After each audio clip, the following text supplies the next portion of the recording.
মোটামুটি 14 কিলোমিটার।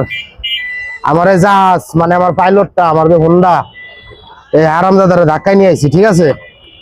আজকে হোন্ডা আমার লগে গাদ্দারি করছে। হোন্ডা চালু দিতে যাই, হোন্ডা চালু হয় না। তো এখন আমি এই গ্যারেজে আছি, সাভার থানা স্ট্যান্ড গ্যারেজে। তো ওরা আমাকে যে পরামর্শ দিল, এখন কিন্তু আমাদের গরমের দিন শেষ হয়ে শীতকাল আসতেছে, ঠিক আছে। তো আপনারা যারা এই বাইক চালান, দেখা গেছে আপনি অনেক দূরে চলে গেলেন। আমার কিন্তু কপাল ভালো যে আমি খুব কাছাকাছি ছিলাম, মাত্র 13 কিলোমিটার।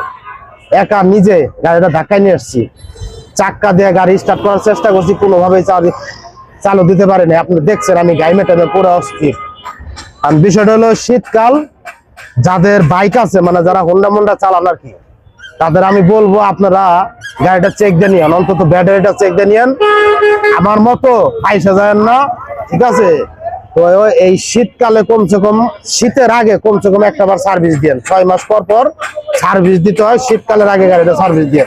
আমি তো ভাই ছোটখাটো বাস খাইছি, ঠিক আছে, আমার থেকে তো বড় বাস আপনি খেতে পারেন।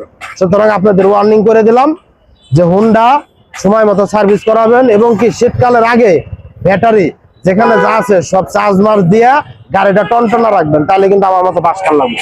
কথা কি ক্লিয়ার আছে?